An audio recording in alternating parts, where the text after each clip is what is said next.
If you're watching this video, there is a very good chance that you or someone in your family uses and relies on the generic form of a drug on a regular basis. Maybe at first, y'all were offered something brand name, but you, like many Americans, saw that price tag and thought, oh God, no. I like food and gas and being able to pay for things like rent. And so you went for a more cost-effective option, because also, why would you want to spend even more money on healthcare than you already do? And well, the unfortunate reason that I'm making this video is that the prices for that generic medication may no longer be as affordable thanks to a new proposal from Trump. A proposal that sent the healthcare industry into panic mode and caused some stocks to just plunge. Or because you had Trump recently announcing that for the next 2 years, generic drugs brought into the United States will continue to have no tariffs, but by August 1st, 2028, that will be raised to 100%. And then, because apparently that wouldn't be enough, by 2029, it'll be a 200% tariff. With Trump claiming this is done in order to reshore generic pharmaceutical production into America, with a penalty to those companies that decide not to build plants and equipment within the stated period of time given to them. And you basically had him saying that companies have the next 2 years to bring manufacturing to the United States, or they're gonna get hit. But that, as it turns out, is a process that is just easier said than done. You've got places like Bloomberg explaining that this is gonna impact tons of medications, from your painkillers to antibiotics to cancer treatments, and they're mostly made in India, Europe, and China. And so you have them saying that imposing these tariffs risks upending a global supply chain that keeps generic medicines affordable for Americans. Right? Because when you look into this, generics make up 90% of the prescriptions in the United States, and 70% of those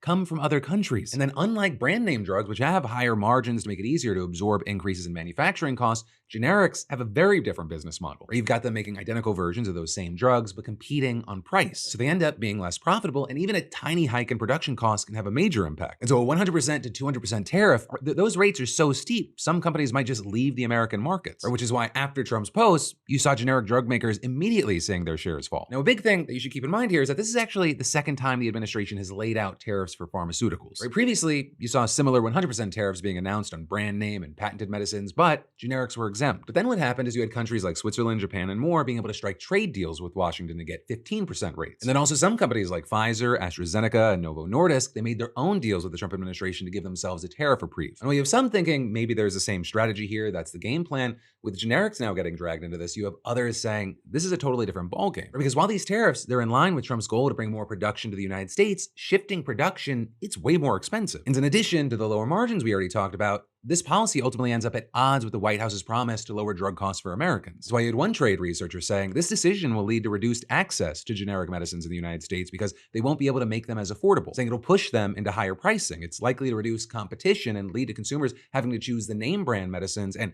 not having the alternative for generics in the US market. And part of the reason you're seeing reactions like this is that many don't think that the timeline that Trump's laid out is realistic. You had one pharmaceutical chairman in India telling CNBC that it would take a minimum of 4 to 5 years to build a domestic generic drug manufacturing ecosystem, which obviously is much longer than this 2028 goal that Trump's pushing. So he explained, we can only transfer that tariff, or we can withdraw from the market. And ultimately, that means you, the consumer, the person needing those drugs, are going to pay the price or have less options when trying to buy medicine that you need. And then, of course, if some manufacturers decide to just ditch the US market, that could mean shortages on crucial generic drugs. So very, very concerning, but these tariffs are off in the distance, though it will come sooner than later. But ultimately, you wouldn't have them take effect until 2028. So that's why they're not ringing the alarm just yet. You had Sandoz, a major generic maker in Switzerland. They've actually been kind of hit the hardest out of the group. You had them saying that it's too early to assess the implications of all this, but they also added that it does share the goal of increasing affordability and access to medicine. And the way they responded is important to look at, because you have some thinking that this policy, it may never actually take effect as Trump threatened. And that could be for a few reasons. You had one analyst telling Bloomberg that it is so impractical and undesirable politically and economically that his proposal might just die. There's then also the chance that, like many of Trump's other tariff policies, this could just get hit with legal challenges. But then also you have people saying this could just be kind of a negotiating point. You have Trump announcing these massive rates, but that when it's all said and done, the ones that go into effect by 2028, they're going to be much lower. And there you have people pointing to the previous pharmaceutical tariffs, different countries and companies striking their own deals with the Trump administration to avoid getting hit so hard. And in fact, you already have the European Union saying that it expects to be exempt from this policy as a result of prior trade agreements. And then also, there is a bit of potential wiggle room in what foreign-made drugs means. So for example, 80% of pharmaceutical ingredients, they're made in other countries. So these tariffs, do they apply to the ingredients themselves? Or, as the Washington Post asked, would manufacturers be able to avoid the tariffs if they merely finish the production of their pharmaceuticals in the United States? And asking what exactly counts as reshoring to the United States? Will there be any enforcement mechanisms to make sure companies follow through? And so then part of what you might see is drug companies spending the next 2 years making sure that the answer to these questions are as lenient as possible so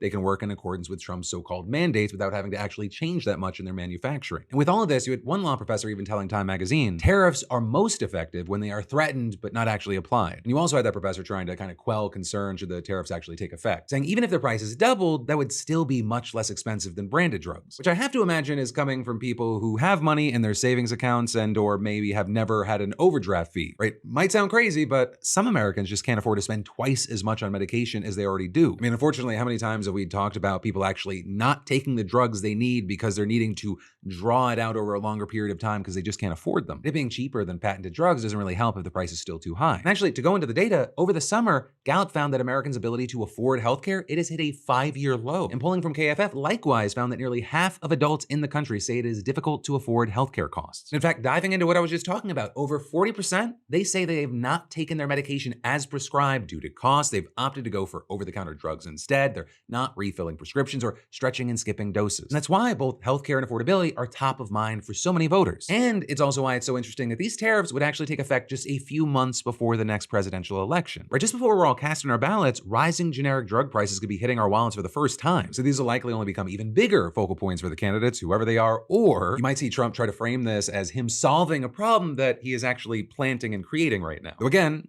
who knows what's gonna happen? If I could predict the future, I wouldn't have a YouTube show. But whatever the case, it is still just a wild move for the fact that Trump has continued to try to dismiss affordability over and over. They use the word affordability.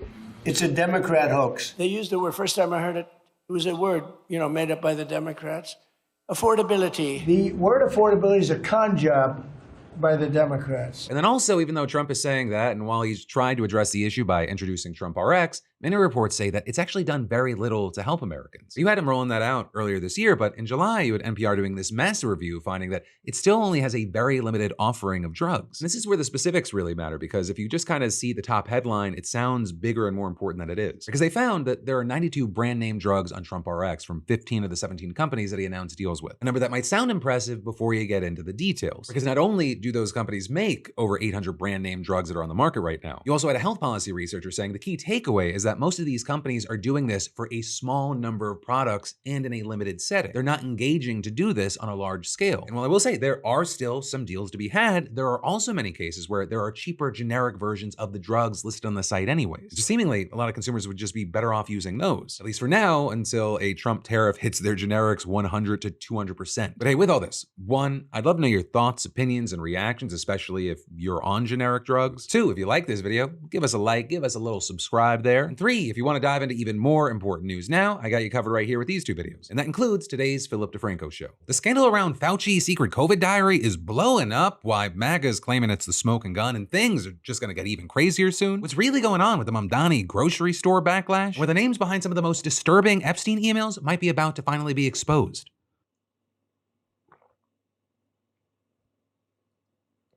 What are you still doing here?